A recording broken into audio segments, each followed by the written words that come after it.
everywhere. GBS.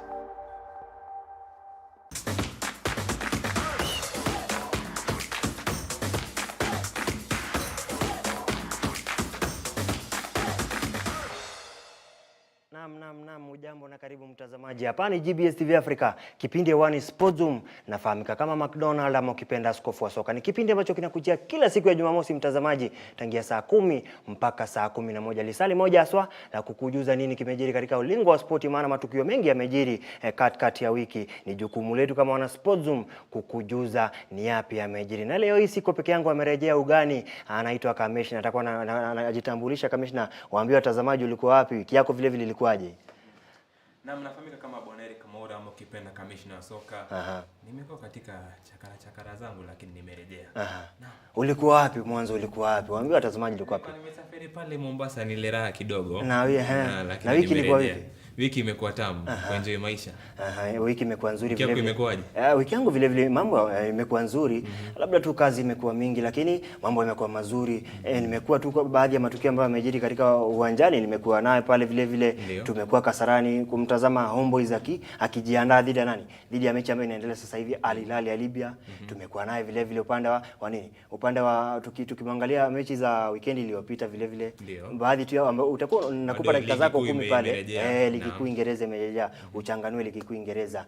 Vile vile tumekuwa upande wa Kasarani tukiangalia waandalizi wa nini? Wa World Athletics Championship ambao wameshaenda Budapest sasa hivi. Nitakuwa nakupa matokeo, Omanyala amefanyaje, vile vile Kipyego ambao ndio walikuwa kwanza kushiriki katika ya mashindano ambayo alianza hapo leo 19th edition ya World Championship. Baadhi tu ya matukio vile vile katika CAF coaching courses ambao ni makocha ambao unawajua, kina Robert Matano, kina Gos Mulei walipokea mafunzo ya CAF ambayo yalikuwa amepitwa na wakati, lakini sasa hivi amerejea hapa nchini Kenya. Ni baadhi tu mtazamaji ya matukio ambayo nitakuwa na kuchanganulia hapo leo mimi na mwenzangu Kamishna, ambaye atakuwa nakupa nini uchanganuzi wa ligi kuu Uingereza, matokeo ya nini ya wiki iliyopita, sasa vile vile fixtures ama ukipenda ratiba ya wiki hii ya weekendi, vile vile table inakokuaje, na vile vile kuna uhamisho transfers, baadhi tu Harikina kujiunga na Bayern Munich. Atakuwa anakujuza nani Kamishna, ambaye ni mchanganuzi mdandisi wetu hapo leo. Kumbuka mtazamaji, nafasi yako moja kwa moja kuungana nasi, tuambie unatupata kwa wapi at GBS TV Africa katika mitandao ya kijamii Facebook, Twitter na Instagram. Vile vile nambari ya SMS 21144. Mkipenda 21144. Vile vile waweza tupigia simu katika 0742529011. Kamishna, tulikuwa nayo upande wa Kasarani nani? Kenya Athletics ama Athletics Kenya wakijiandaa AK. Baadhi tu washiriki wakijiandaa katika michuano ya mwaka huu ya ambayo ameanzia hapo leo rasmi upande wa Hungary Budapest. Na Kamishna, ni kwa kifupi tu, mwaka uliopita ni mashindano ambayo yanaandaliwa annually, yani kila mwaka. Na mwaka uliopita matokeo ya Kenya yako ya kupendeza kuongea ukweli. Ni mwaka ambao ukilinganisha na mwaka wa 2019 Kenya aliondoka na medali 10 ambayo ilikuwa ni dhahabu 2, ni shy ama 5 silvers, 2 gold na 3 bronze. Ukilinganisha na 2019 ambao walikuwa Doha pale Qatar Championship, ambapo Kenya waliondoka na 5 gold, 2 silvers na 4 bronze. Mwaka huu tujue atafanyaje, na wamekuwa kijiandaa kweli. Lakini ni matokeo ambayo kwa kweli kila mtu sasa hivi macho yote wapenzi wa riadha hapo Kenya ama athletics, wapenzi wote wa athletics macho yako Budapest, yako Hungary. Na sisi kama wana SPORTSZOOM tutakuwa na kujuza tukio baada ya tukio, na vile vile kumbuka mtazamaji, kuna taarifa za habari hapo saa 3 za michezo. Nitakuwa nakupa mengi zaidi kuhusiana na nini na World Championship ambayo inaendelea sasa hivi upande wa Hungary Budapest. Kamishna, nilikuwa nakujuza kwamba mwaka huu Kenya ikufanya, mwaka huu tunatarajia Kenya huenda itafanya vizuri, maana mwaka uliopita ilikuwa ni mshike kidogo. Na kwa faida tu ya mtazamaji, ndio mara ya kwanza mashindano yenyewe yanaandaliwa upande wa Budapest Hungary, ni mara ya kwanza kabisa. Na Athletics World Championship sio ndogo, maana ni the largest, number 3 largest in the sporting event. Ukitoa World Cup na gani nyingine, labda ni World Cup ya pili tutakuwa namjuza mtazamaji, riadha ndo ya 3. Olympics. Tuna World Cup ndo kubwa sporting event, Olympics ya pili ambayo inafanyika na mwaka ujao, na ya 3 ni nini? World Athletics ambayo ni kama World Cup ya athletics. Na Kenya huenda tukamwona akifanya vizuri. Na Kamishna, unahisi mwaka huu wamejiandaa vipi? Kwa mtazamo wako unaona kama Kenya itaondokea nafasi gani? Na ukiangalia mwaka huu Kenya ilianza maandalizi yake mapema. Ukiangalia wachezaji vile kama Omanyala ni wachezaji ambao wamekuwa tajika katika Kenya saizi. Kwa hivyo naona kwamba ni baadhi ya wachezaji ambao watakuwa na pia wachezaji wetu ama pia mashabiki motisha kwenda kutazama ile mechi ile. Kwa hivyo mkiwa na wachezaji ambao wamekuwa na rekodi mzuri, wameshinda, wamevunja rekodi, wameshinda, inakuwa inapea pia wenzao ama teammates ile motisha ya kushinda. Namuona pale Beatrice Chepkoech ambaye mwaka uliopita akushiriki maana alikuwa na nini na jeraha. Ni Beatrice Chebet ambaye 2019 Doha aliondoka na dhahabu na vile vile ndo ameweka ile rekodi ya 3000 meters kwa upande wa wanadada. Hakuna mtu amevunja ile rekodi yake. Vile vile unamwona nani? Omanyala vile vile amejiandaa vizuri katika 100 meter. Kumbuka Omanyala mwaka huu ndo mara ya kwanza ameshinda Diamond League mara ya kwanza na atakuwa anafanya vizuri. Nitakuwa nakupa matokeo kwa kifupi. Vile vile Jacqueline Chepkoech, namuona pale Jacqueline Chepkoech ambaye mwaka huu vile vile ameweka rekodi. Ameweka rekodi kwa kwamba amemaliza ile 3000 meters steeplechase na dakika nusu ya less than 9 minutes. Ni rekodi ambayo amekampa. Tumsikize alisema nini katika maandalizi yake.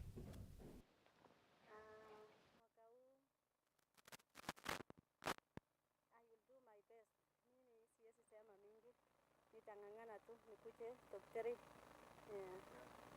Mazoezi yangu nimetrain vizuri, nimekuwa nikifanya bidii kwa mazoezi yangu. Sasa nitangangana nilete medali. Yeah, it's been a long time. I mean, it never failed yesterday. It's been a while training now, maybe more than 5 years. And yeah, we are ready.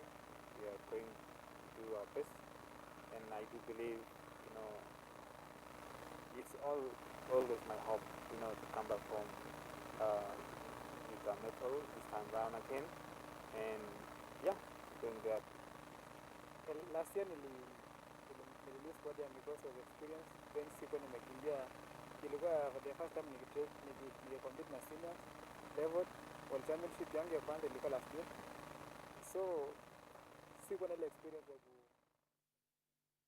Umeona tu baadhi ya washiriki wa mwaka huu. Nimemwona Emmanuel Korir mwaka uliopita alibeba dhahabu katika 2022 World Championship upande wa Oregon. Kwa hivyo atakuwa anatetea taji lake upande wa 800 men's race.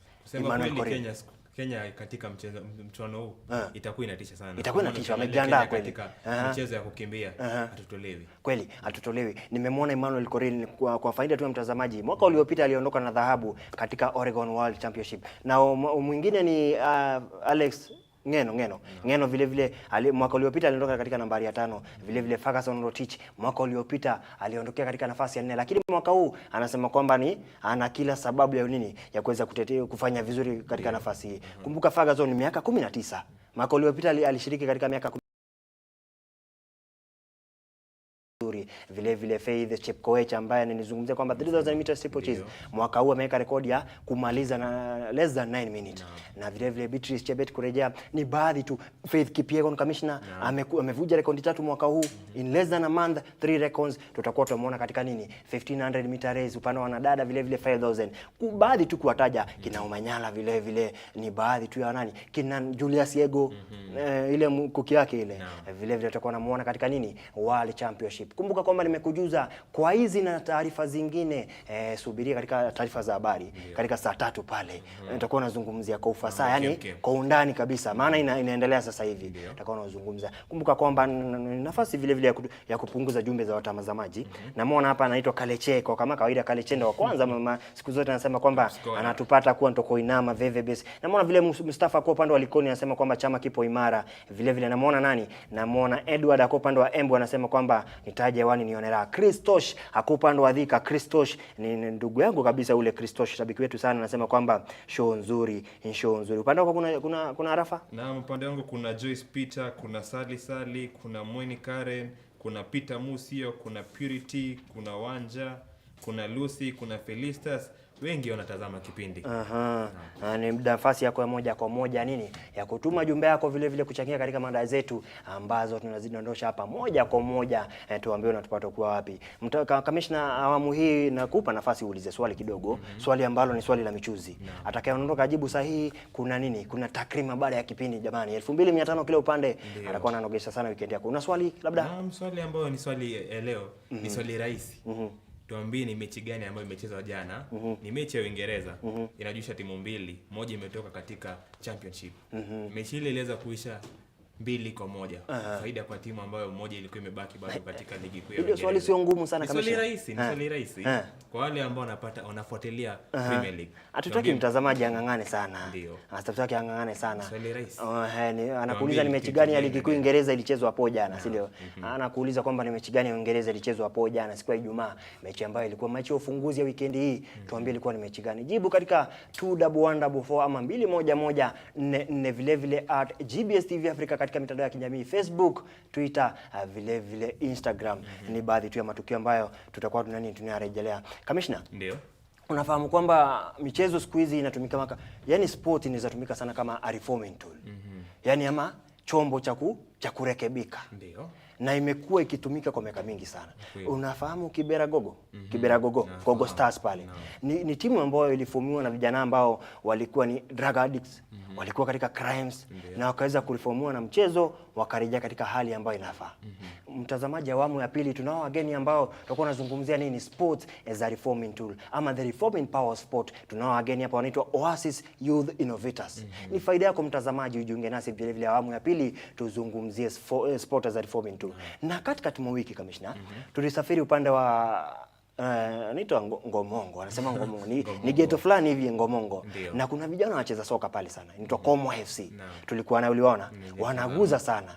Na ni klabu ambayo nilisema niangazie moja kwa moja maana ni klabu ambayo vile vile imeungwa na vijana ambao walikuwa wanashiriki katika crimes hapo Ngomongo, na matumizi ya madawa ya kulevya. Vile vile kuna vijana wengine grassroots wadogo ambao kocha amechukulia nafasi ama ile majukumu ako so committed kulea vipaji. Na ni nafasi nzuri sana. Tutakuwa tunaona ile kanda ya Como FC wakicheza na wakazungumzia vile vile baadhi ya changamoto ambazo wanazipitia kama klabu. Na ni changamoto ambazo siku zote Commissioner tunazungumzia hapa uwanja vile vile timu kutoangaziwa. Unaona ni timu nzuri, timu ya Como FC, uwanja ambao wanacheza katika uwanja wa Changarawe pale upande wa Ngomongo. Ni vijana ambao nimekujuza kwamba walikuwa katika crimes, katika matumizi ya madawa ya kulevya. Kwa mtazamo wako Commissioner, unaona kwamba uliwasikia wakiongea? Unaona kwamba sport ina mchango katika muktadha ambao tunaongelea sasa hivi? Na ukiangalia michezo saizi ya kandanda, si michezo ya kandanda pekee yake bali michezo zote saizi zina transform vijana na pia wanadada. Ukiangalia kwamba michezo bado zinasaidia watu kupatana, inakusaidia unakuwa busy, yani unakuwa hauko tu pale. Inafanya uko na kitu cha kufanya. Kwa hivyo kama kijana ama mwanadada unakuwa na wakati mwingi wa kufanya kitu ambayo inakukeep active, usijihusishe na mambo ambayo haifai. Kweli kabisa. Hivyo mchezo ni kitu ambayo inafaa kutiliwa maanani. Na ni kweli kabisa. Na ukiangalia timu yenyewe, timu ya Como FC ni timu ambayo ina vijana wa umri wa 19, 14, 15, vile vile 20, 23. Ni vijana ambao kwa kweli wanaangalia mpaka ile continue tena grassroots nurturing. Kocha Kennedy Ochenga atakuwa anazungumza baada hapo. Kennedy Ochenga ambaye ni kocha mkuu wa klabu yenyewe atakuwa anazungumza. Ni klabu ambayo ina vijana wadogo vile vile ina vijana wa umri wa makamo, si makamo, 19 23 pale. Na walizungumzia baadhi tu ya changamoto ambazo wanazipitia. Ni Como FC upande wa Ngomongo, ni baadhi tu ya mambo ambayo tunazungumzia hapo leo. Sports as a reforming factor pale. Ama sports kama njia ya reforming tool. Chombo cha kufanya nini? Tumsikize kocha alisema nini Kennedy Ochenga.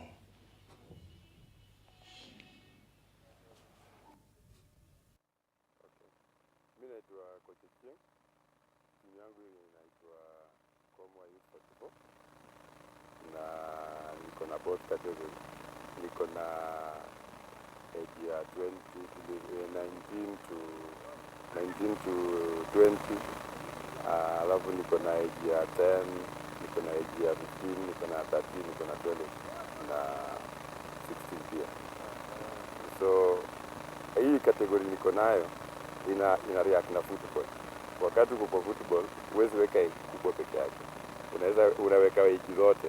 Hii wakati kuna ule mchezaji anaenda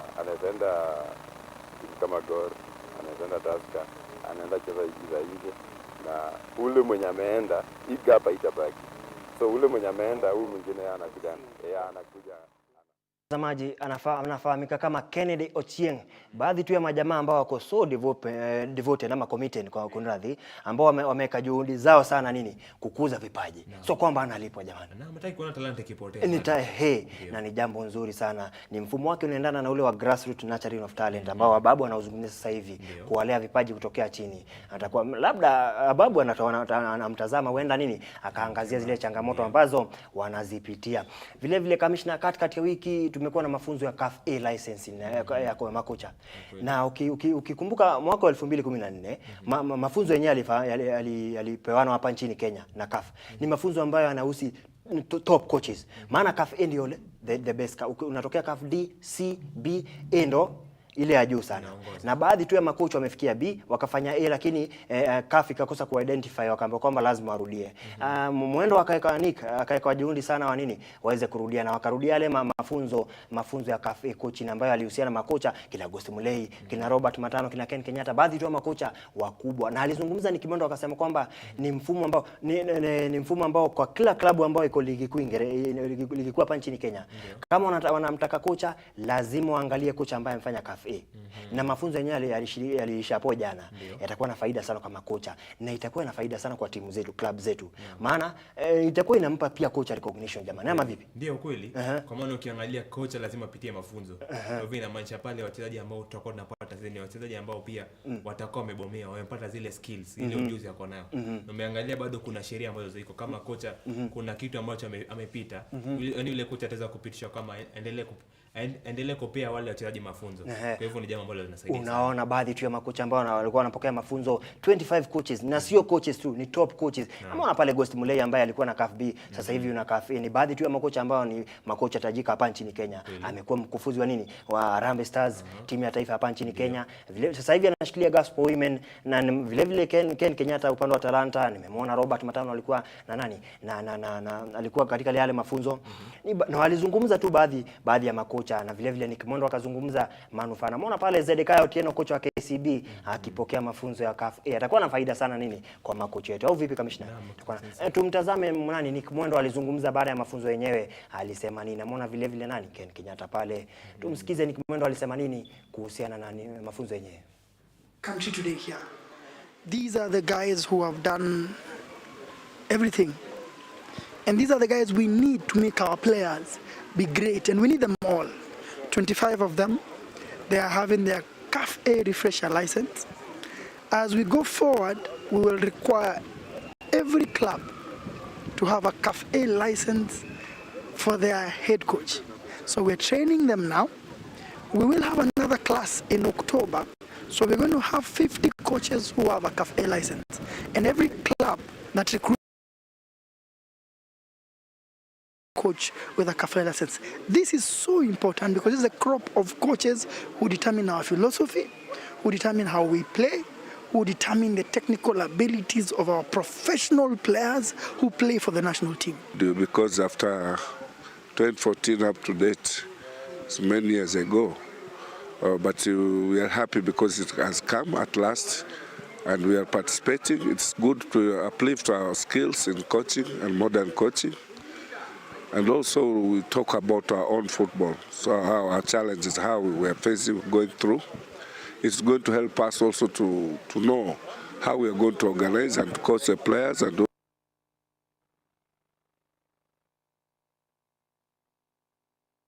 mikinzano ya nini ya mitambo pale. Amesema Robert Matano kwamba itakuwa na manufaa sana kamishna. Na kwa kimombo tu tukisema in order to achieve professional football hapa nchini Kenya, kuna yale mambo lazima yazingatiwe. Na mafunzo ya makocha ni baadhi tu. Maana wachezaji watakuwa wanapata skills from an expert personnel ambayo imepitia mafunzo vile vile. Itakuwa inainua sana mchezo wetu hapa nchini Kenya.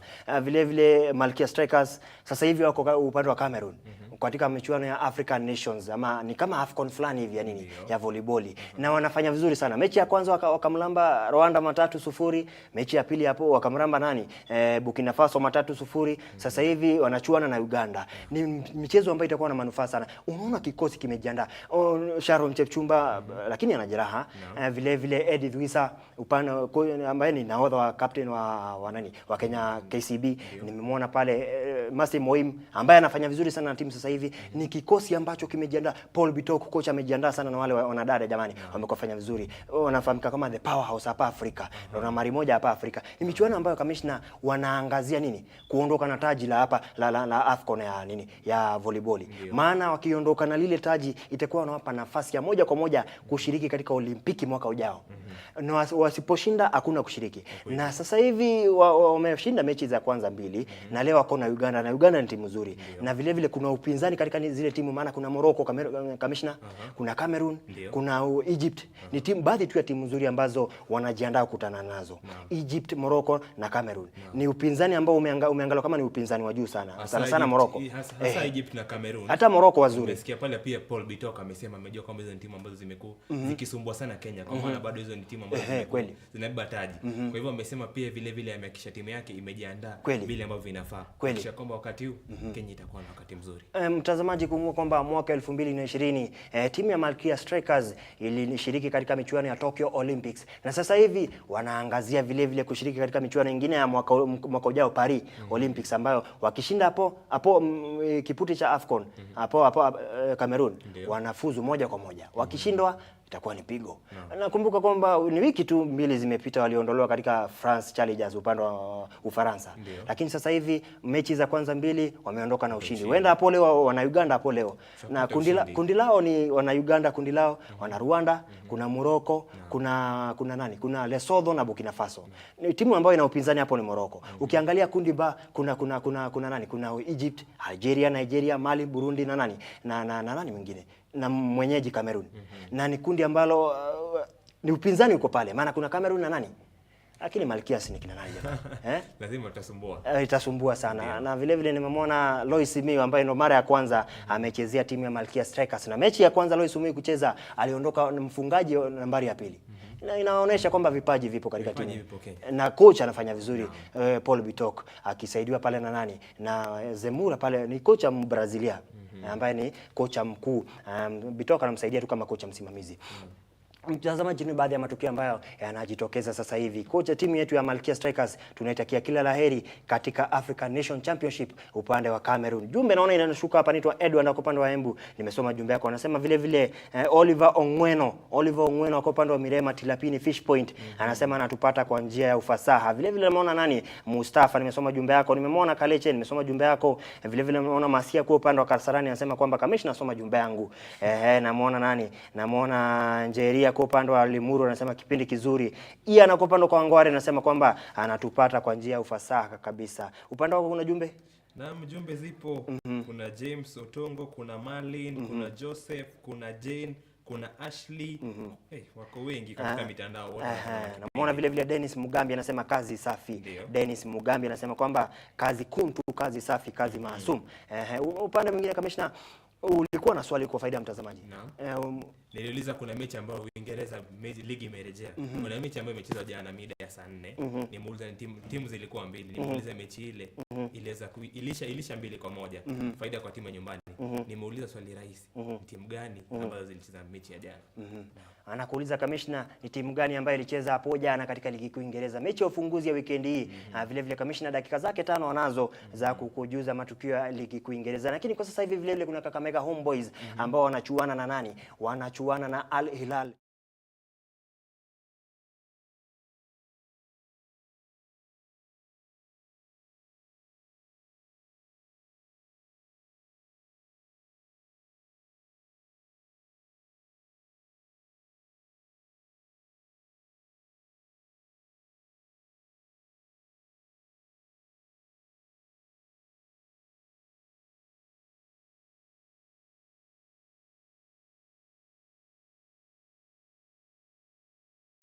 Na mkiangalia pale timu za ambazo zimekuwa za Afrika, zimekuwa ni timu ambazo zinakuwa zinasumbua sana. Ukiangalia Kenya hasa katika michezo Arabu.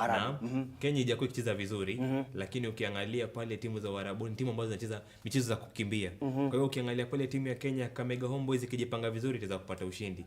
Lakini pale bado timu ya Arabu bado isiweze kudharauliwa, kwa maana hizo timu ambazo zinasumbua na counter attacks, na zikifunga inakuwa ni virahisi, inakuwa ni vigumu kupata bao. Itakuwa ngumu sana, anasema kamishna, itakuwa ngumu sana. Kumbuka kwamba Al Hilal so mara ya kwanza inachuana na timu hapa nchini Kenya. Walicheza hapo awali na Ulinzi, wakaguza vile vile na Gor Mahia na wakampa nani upinzani sana timu hapo nchini Kenya. Huenda Kakamega Homeboyz nini? Ni mkondo wa kwanza, mkondo wa pili wataelekea upande wa Libya. Nitakuwa nampa mtazamaji takwimu itakuwa kwaje. Kamishna, ni nafasi yako sasa kutujuza nini ligi kuu Uingereza, matokeo ya weekend iliyopita, msimamo wa ligi ama table standings, vile vile fixtures ya weekend, na kama kuna uhamisho. Dakika zako tu nakupa ummegee mtazamaji kunaendeleaje huko. Naam, ukiangalia wiki ambayo imeweza kuisha, timu ya Man City ilipatana pale na Sevilla katika Super Cup. Yule ni winner ambaye aliweza kushinda katika Europa na winner wa Champions League. Pale Man City ukiongozwa na yule kijana ambaye anafahamika kama Paul Palmer, anacheza saizi ile upande ambao Mahrez alikuwa anacheza baada ya kuondoka na kwenda kule Uarabuni. Waliweza kusaidia timu ya Man City wakapata sare ya 1-1, na baada ya kwenda katika mikoja ya penalty Man City kashinda 5-4. Naam. Upande mwingine ni ligi imerejea. Sasa hizi weekend ya leo tuko na mkondo wa pili ambapo kuna mechi ambazo zitakuwa zinachezwa. Ukiangalia mida ya saa 12 ndio mechi zitakuwa, mida ya saa 11 kunradhi, ndio mechi ambazo zitakuwa zinaanza. Mechi moto ukiangalia saa 1 kuna Spurs akimkaribisha United. Mechi ngumu sana ile. Mechi ambayo ina uzito wake. Mechi nyingine ambayo ni mzito mida ya saa 4 bado kuna Man City dhidi ya Newcastle. Ukishikilia papo United na Spurs. Kumbuka kwamba United, naona matokeo pale United mechi iliyoisha aliweza kumfunga Wolves goli moja tu ambalo ni la kiduchu. Ushindi mwepesi sana, ushindi ambao kweli United aliponyokea. Mgala moyo yake mpe. Wolves alicheza vizuri. Ukiangalia upande mwingine nani? Chelsea akatokea sare na nani? Wakitoka na sare ya 1-1 na Liverpool. Ukiangalia pale Pochettino amekuwa na kazi nzuri. Naam. Na mechi nyingine hapo leo ambayo ina upinzani ni gani? Ni Man City dhidi ya Newcastle. Ukiangalia wiki ambayo ilipita pale Newcastle waliweza kumpiga pale Aston Villa mechi 5-1. Na City akamwadhibu pale Burnley mechi ya ufunguzi akiwa kama mgeni bao 3-0. Kwa hivyo ni mechi ambazo ziweze kudharauliwa. Arsenal anacheza na Palace, lakini Palace ako nyumbani. Leo ama kesho? Ni leo. Kwa hivyo Palace asiza kurauliwa bado.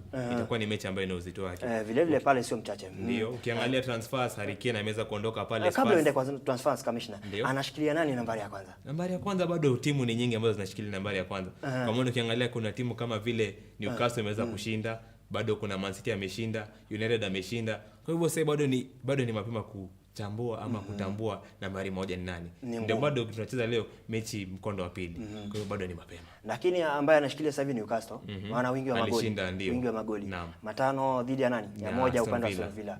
Anashikilia nambari. Na unahisi kwamba unaona Newcastle anaweza endelea hivyo. Anasumbua. Maana unakumbuka Leicester alianza vile vile akabeba ligi. Ndio. Newcastle msimu uliopita kumbuka alikuwa na nafasi nzuri sana. Lakini bado mapema. Ukiangalia msimu ambao umepita, Everton alikuwa anaongoza. Nani? Everton.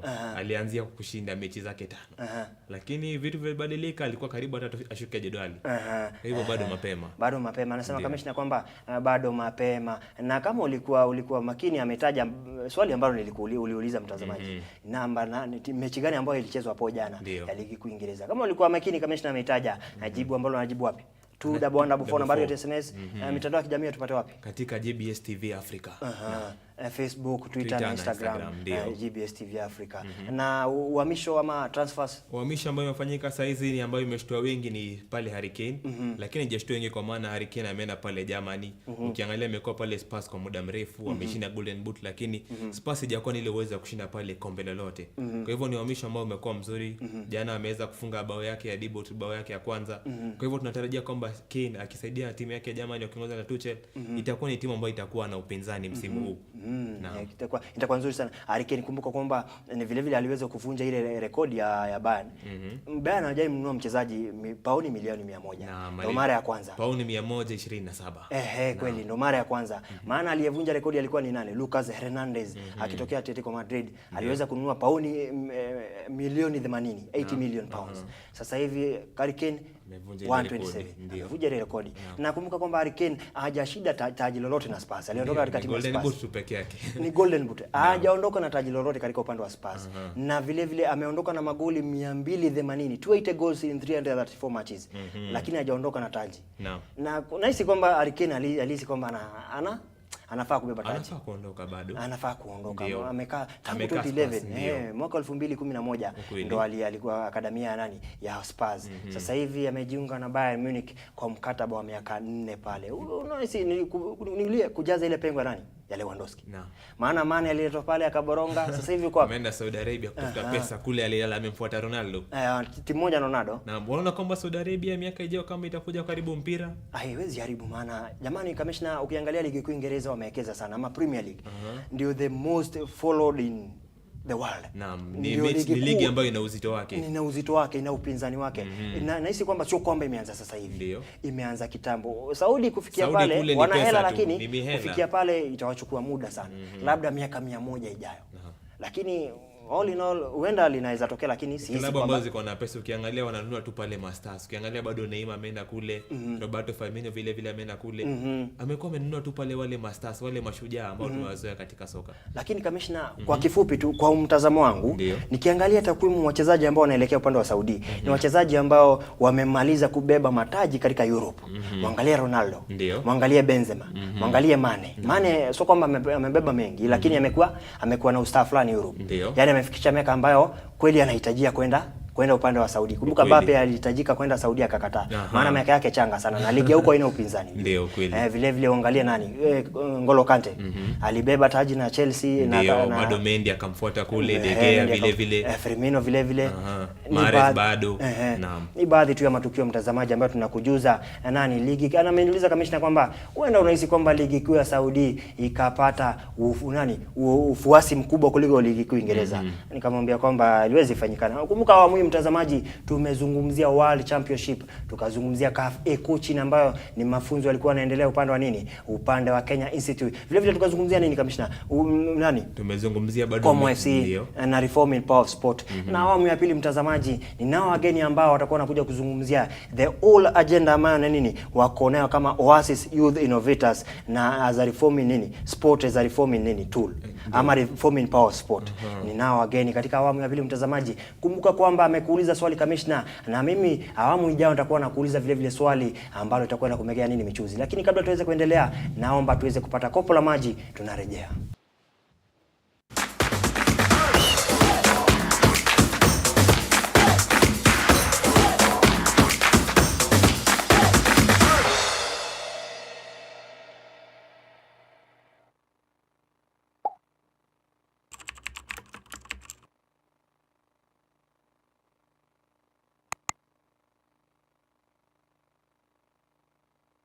If you're a Kikuyu, do you want to date a fellow Kikuyu? And why would you not date a Kamba? Why would you not date a Maasai? Love knows no boundaries. Love is a beautiful thing. Love is kind. Love is humble and everything else. Unapendana na huyo msee alafu mpeleke kwa wazazi. Unajua utaketi na mzazi umuulize mbona basi unamkataa. Lazima argue logically ndo muwe hizo facts. Wote wenye wako nayo jina watasumbua. As long as it's somebody hiyo jina, somebody hiyo jina wanasumbua tu. Sema ati amkupewa baraka. Ati sijui amkufanya nini. After na kwa marriage yenu mpate kashida. Ofichi ni normal kupata kashida. Unaanza kurusha kwa ile ya labda hata mzaya anaweza kuita kando kwambia sababu walifunika msichana hata si tufunike pesa, wakichagua makaa waende na. What is your favorite cake flavor? Black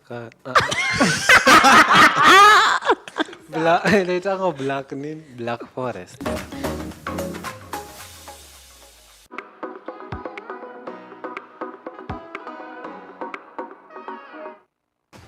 I want to start by telling you a story about a young girl who was in a secondary school in a rural part of Kenya. What is it that you know that you have, that God has given it to you? What is it that you know that you want to contribute to society in? What is it that you are so scared to tell people around you because you know they're going to frown on you? But you, I know, imagine it during your time, your free time, your dream time. Dream those dreams, young people. See those visions, young people. Be who God has created you to be. Even you as moving around the world and meeting people, it creates a new vision that other people cannot be able to understand until they enter into that position where they can be able to see the world in a different platform. Young people, we should allow young people to tell us something. that at our deep core, it scares us. Now, in the past, it sounded strange. COVID-19 came. Guess what? It scared us to our deep core. Yeah.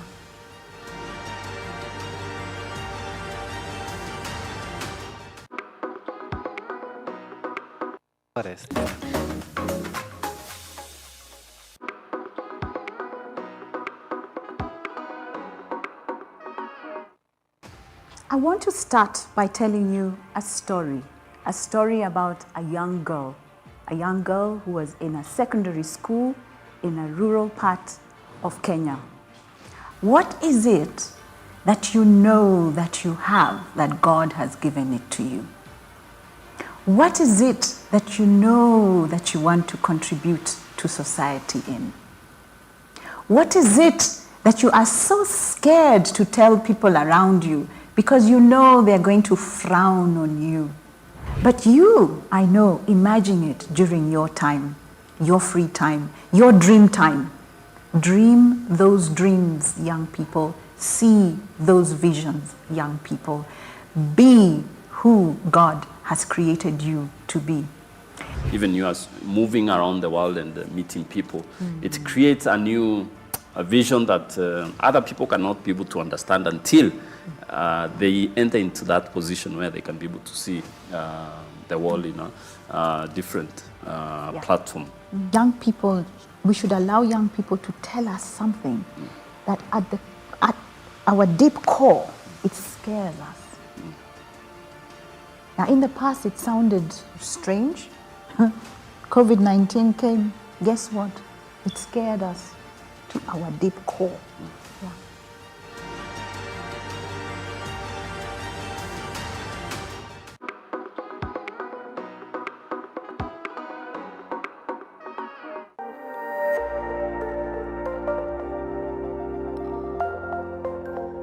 Everywhere, GBS.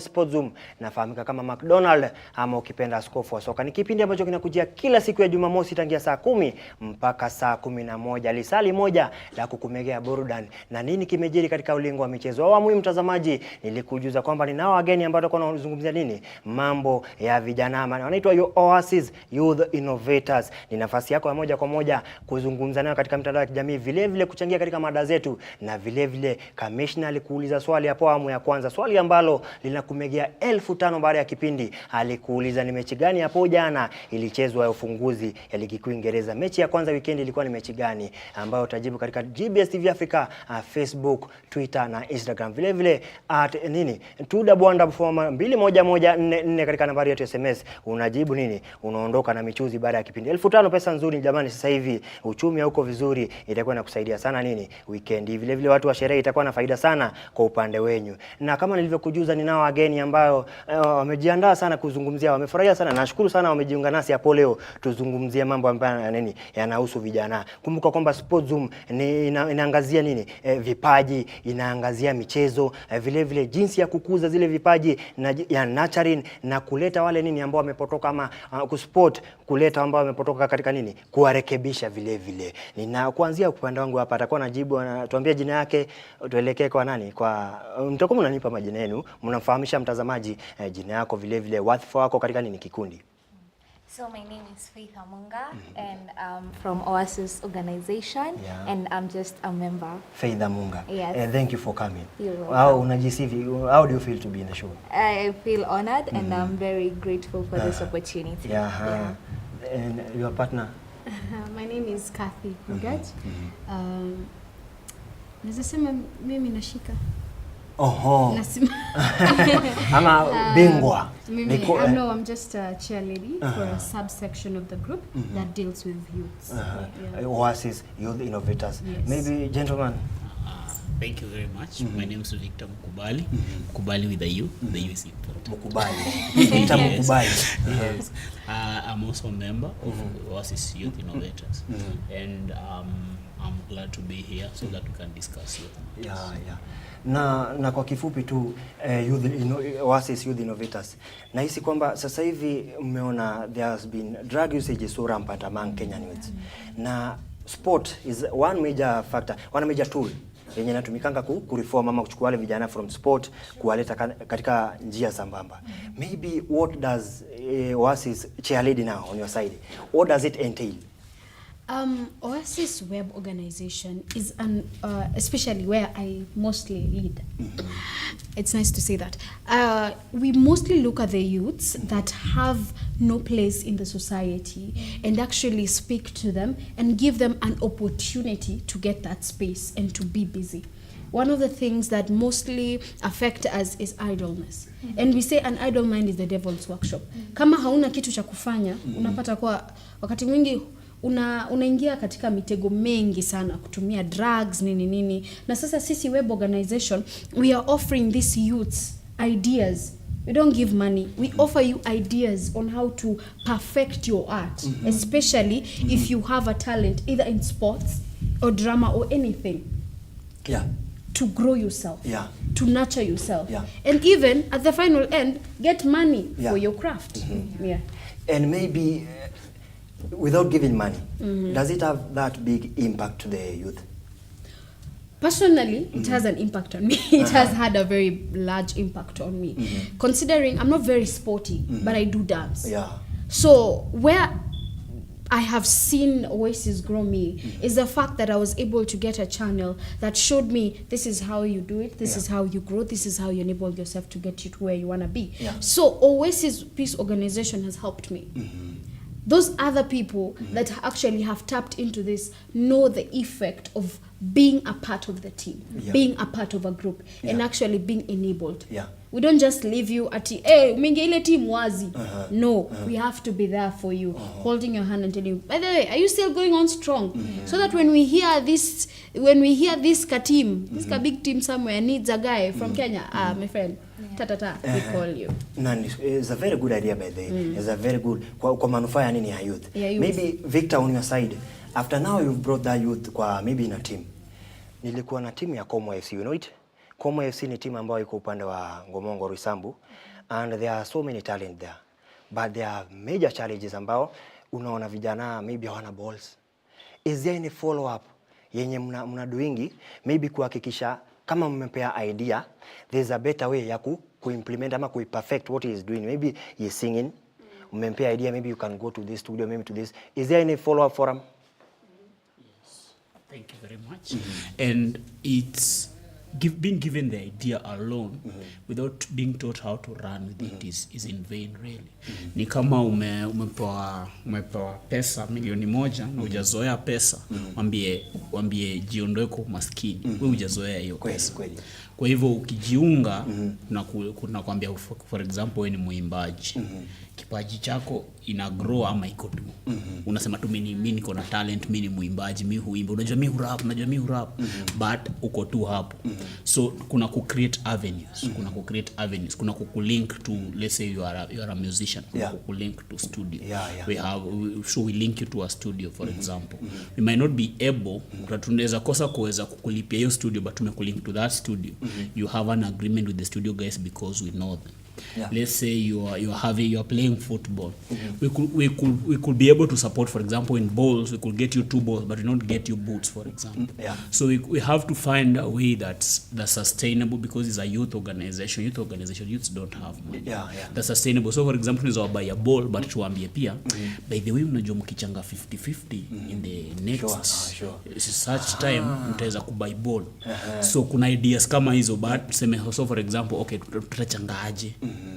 So mnahitaji ball side tunaweza sort side, but in future mnaweza fanya hivi. Then kuna tona by the Kothbiro inakama in a week or so. So tunaweza waambia unaweza ingia Kothbiro kuna doka 200k at least. So ukiingia Kothbiro kuna do utapata hapo mnaweza buy ball. Kuna do ya participation Kothbiro mtalipa kadhaa za kuingia, but mkiwin kila game na win, there's something you're winning for yourself. Kuna competition, so there is that part of linkages that we do help, and we also help the youth to spot opportunities, because opportunities are not looking as in itafuti. Si ati opportunities zinakuja zinasema uko wapi tukuje, hapana. So tunaambia youth, wewe uko na hii talent, dance, wewe ni dancer, kuna dance, you are an actor, kuna Kenya National Theatre, you are a singer, kuna history, you are a singer but you can better your voice in singing, then you can now go to this. Then there is coaching as well. So we could team you up. For example, let's say you are coming to us and you want to do video, YouTube or social media. We could link up, for example, with my chair. She's good in that, and she could teach you, okay, now this is how you edit a video. So there's information, then there's linkage to opportunities. That's a very nice idea. Upande wako Faith, as youth innovators, maybe mmekuwa in sporting activities, maybe unaweza tupia zile, yani for example zile categories ambao mmeimpact, for example kama music, a number kama ni ngapi vile? Just like how my Madam Chair has said, how she's not good at sporty. So one thing that we have really worked on is the dancing that she loves. And for me, my part, I am not so good at all the sporty dancing, but I'm good at video editing and that. So I partner with her, and then she helps me with that. So that is how we've been helping young people.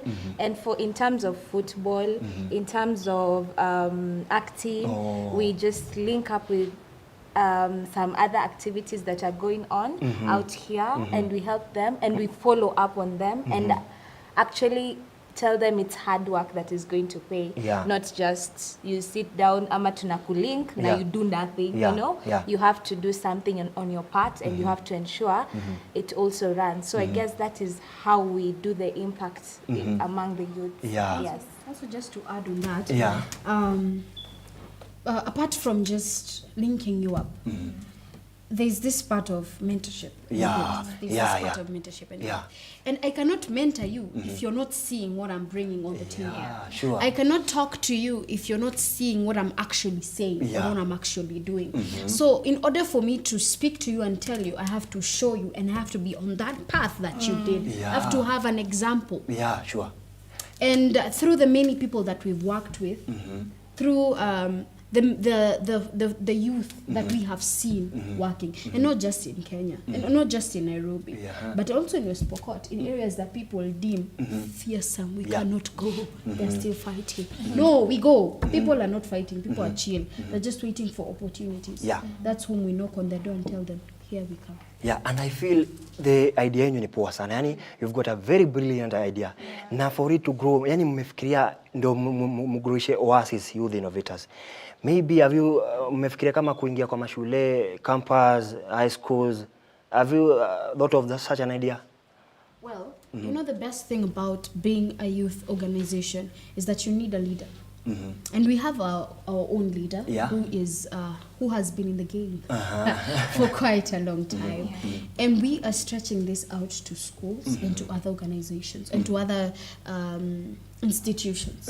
But first we must start with home. Home is where the shoe fits best. And so once we start from home, we can now start going to schools in other regions to impact. Na itakuwa ni nzuri sana. From schools, from homes, unachukua kwanza from the society setup before you go to schools. Itakuwa ni nzuri sana. Victor, maybe you've heard of Talanta Hela. Ni tuseme kwa Kiswahili ni mfumo ambao kwa kweli babu wa Ministry of Sport inaendeleza sasa hivi ku grow talent na ku monetize talent. Maybe your view about Talanta Hela, maana inaingiana na your idea. Idea yenu mnachukua, you give the idea. Then after giving the idea, you mentor, kama nurturing.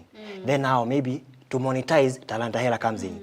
Maybe how do you think, kwa kifupi tutuelezee, unahisi Talanta Hela ina nguvu gani ama ina impact gani katika nini society? Talanta Hela jinsi imeundwa kwa jinsi kwamba kama nina talanta tuseme ya uimbaji, nataka kwenda studio, sina pesa za studio, talanta hela inawezesha kupata hizo hela ili nikaweze kuingia studio, kisha nazilipia.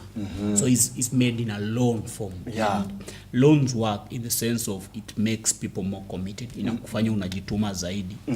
But ni talanta hela nahisi kwamba itatusaidia kama organization tukifanya, if we allow the people who are ready, tuseme may have mentored you vizuri, we have laid the foundation in you, then now unaweza enda kwa talanta hela benefit kushinda when you are very raw and you go to talanta hela, it could mess with your credit score. Lakini tukikutuma talanta hela na uko you have your mentor, unajua mimi naingia studio, this is my genre, mimi naingia dance, this is my dance, mimi nacheza sport, this is my sport, this is how I want to do it. So I feel talanta hela will really empower the youth, but as with any opportunity, you have to assess the opportunity before you jump on it. You don't take every. For example, you are a media guy. Ulichagua ukaangalia medicine, ukaangalia madawa haiwezi. Wacha nipewe dawa. Ukafikiria madawa ni ngumu, ukafikiria unaweza imba sauti ikakataa. Sauti yako ni ya kuongea ukakaa. So the same, you have to evaluate the opportunity. So tuseme kama mtu tuseme tunaona mtu ako na talent if he really gets that next step, anaweza enda far. Tunaweza muadvise achukue talanta hela. But some people have the gift iko lakini hajakuwa developed. So we encourage them, they stay with us, we develop that ability. They get the basics. Now when they get the basics, now when they access talanta hela, at least wataenda far. So kwetu it's a game changer, but for the right people, for the right people. Kwa wale ambao wanafaa. Wanasema Oasis Youth Innovators ni ya wale ambao wanafaa. Sio kila mtu. Wale ambao wanafaa. Let me tell you. So many guys waste opportunities. Unapata mtu umempa nafasi nzuri kabisa ya kuendeleza ambacho ako nacho, but anaona ni kama umempea through pass lakini anaitumia, yani achukui kama chance. Anaichukulia tu hivi kimandazi, he ends up mental issues, depression, tunakuja pale. Mtazamaji, nafasi yako ya moja kwa moja kuchangia katika mada zetu. Tuambie nini unatupata kwa wapi? Vile vile tuambie nani unahisi kwamba youth Oasis Youth Innovators waelekee wapi ama wafanye nini kuweza nini kuonekana zaidi. Vile vile kumbuka mtazamaji, nilikuuliza swali ama commissioner aliuliza swali katika awamu ya kwanza, ni mechi gani ambayo ilichezwa katika mfunguzi wa weekend hii ya mechi ya ligi kuu Uingereza? @GBS TV Africa katika Instagram, Facebook na Twitter. Vile vile 2144 katika nambari yetu ya SMS. Tuambie ni timu gani. Nitakuwa nazisoma jumbe zenyu. Naona hapa Winkit Mkami kwa upande wa Embo anasema show nzuri. Vile vile namuona nani? Namuona Hypton Music anasema kwamba anatupata. Namuona vile vile Dennis Mugambi, nisoma jumbe yako. Christosh, naona Oliver Ogweno, vile vile namuona Ken kwa upande wa Limuru, vile vile namuona Jackie kwa upande wa Limuruti, Said kwa upande wa Marsabit Loglogo, na nani Brian Sirere kwa upande wa Narok, na Kevin Njau kwa upande wa Mwea. Wanatupata kwa njia ufasaha zaidi. Hapo mwanzo mlikuwa mnamalizia tumezungumzia mental health. Na mental health imewaadhiri sana vijana. I think ni cases ambazo mnakutana nazo in the ground. Maybe Faith, on your view, unahisi kwamba nini inaleta mental health? So apart from my talent, which is video making and editing, I'm also a psychologist. So mental health, for the people whom I've interacted with, mostly it arises from family issues. Unapata kwamba wazazi wanaeka pressure kwa watoto. You're 25, unafaa kuwa na bibi, watoto, you need to have a stable. So out of all this, inawafanya wanakuwa depressed because they're like, niko wapi for now, you know. Then lack of employment, you know. Unapata youth, yes, you know, most of us really hate getting out of our comfort zone, but because lack of jobs is just giving people headaches. People are learned, but there are no jobs, and we don't want to get out of our comfort zone and maybe create jobs for our own selves. So also that brings in some mental issues, such as depression mostly, and then we also have issues of peer pressure, and you know, you find your age mates, maybe after when we talk about you, exactly, you know, such things, and they really lower your self-esteem. You're like, am I really supposed, you know? And out of when all these things bombard your head, you know, it just creates some depression. You want to seclude yourself. You don't want to do this. You don't want to step out of your comfort zone just because of these things. And then we also have things like some relationships. Yeah, you know? nilikuwa nakuja pale. Kama ungesema ile ningekuuliza ama relationships, you know? Nilikuwa nakuja Women nowadays, we want to be treated so good, and you know, men are struggling. Let me say some men are struggling to meet these expectations for these women, and then after a while you find out your woman was cheating, and you had really given it all, or even vice versa, your man was cheating. Na ulikuwa umeka huyu ndio bwana, you know, and then it just gives you some mental, you have to go for healing therapy, you have to take some therapy sessions for you to be okay. So such things also really bring some mental issues, and that's why, to just join with this conversation that we are saying, to avoid all these struggles, we can just ease our minds by not necessarily going to drugs so that we can ease ourselves. We can do sports. Find out what you love doing, your talent, you know. Get yourself this thing that you love doing. Na unajua hata nikiamsha saa ngapi, me I will do this, you know? And that will just give us a good mental health, and it will just enable us to live life day at a time, you know? Yes. Yeah, so you give the idea, mtu anajua nini unafaa kufanya, you tell him what anafaa kufanya nini. Labda Youth Innovators Oasis, maybe mmetry ku reach out kama ministry hivi kwa usaidizi kidogo, maybe mnaweza hitaji some support from the government, maybe. Have you tried? One of the things that I would say we really need support from the government is the government to really work on mental health, because this generation, my generation, Gen Z, y'all, we are depressed. We are broke, and we have so much trauma. We have so much trauma. Parental trauma, a political trauma, maandamano. You know, we're just chilling, and then boom, COVID. We're chilling, and then boom. You know, everything is just booming. And right now there's LGBTQWXYZ. It's so much on a Kenyan youth that you're getting. Huwezi contain yote. And it's expensive to get therapy. It's very expensive to get therapy. Unless you are going... Psychologist. It's expensive to get therapy. So, and they cannot go down to their BAE because sitting down and listening to a person whining about their problems 24 hours a day is hard.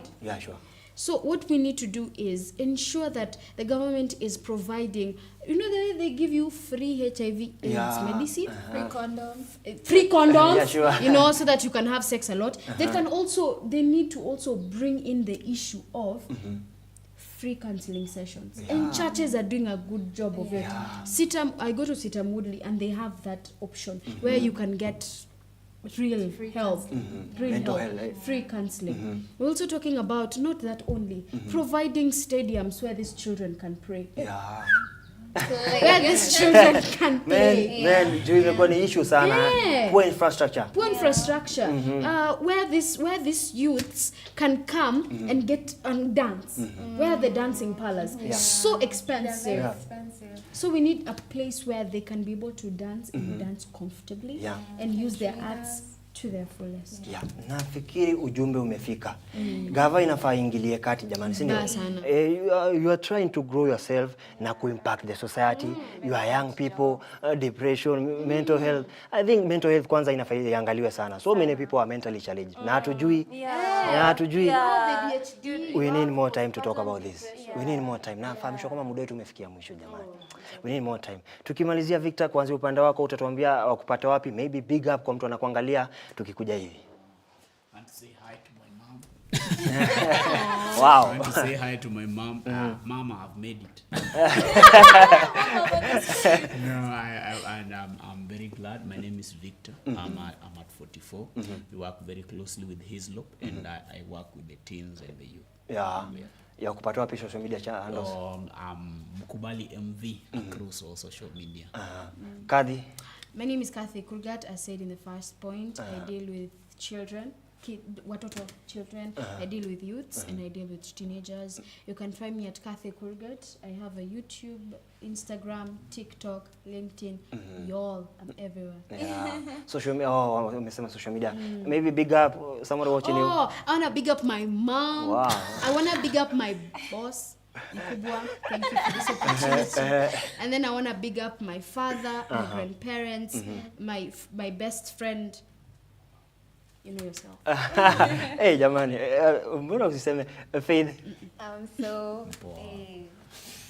For social media, you'll find me at Faith Amunga TikTok, Faith Amunga Instagram, Faith Amunga LinkedIn, Faith Amunga, where else am I? Snapchat. I am everywhere. And I want to big up to my mom and my dad. I love you guys very much for always supporting me. And my auntie who is watching from abroad, if I'm not wrong. Wow. So Auntie Helen, hi. Auntie Sophie, hello. And my cousins who I'm so sure they're watching at home. And my sister, Precious, my best friend, Catherine Boyer, my who else is watching? My brother, Mike Amunga. Yes, thank you for staying tuned. I think it is precious sana hosting you guys. Now we need more time to talk about this. Hatujaguzia kitu. Tumalizie hapo kwa leo. Mtazamaji, kumbuka kwamba ilikuwa ni Oasis Youth Innovators wamezungumzia nini? Mambo ya mizongo ya mawazo, mambo tu baadhi ambayo yanaathiri vijana, sport, how they give their idea, mentorship. Unayapata hapa SPORTSZOOM peke yake. Maana SPORTSZOOM na GBS TV ndio funga kazi ama ndo makao yako makuu ya masuala ya michezo. Kumbuka kwamba nilikuuliza swali, nani alicheza hapo jana? Amejibu kwa usahihi, anaitwa nani? Anaitwa Fatuma kwa upande wa Mombasa. Nitakuwa nampigia baada ya kipindi ni mjuzi atazipata vipi hela zake. Tukimalizia mtazamaji, na kuaga na kutakia wikendi isiyokuwa na bugdha wala mtafaruku.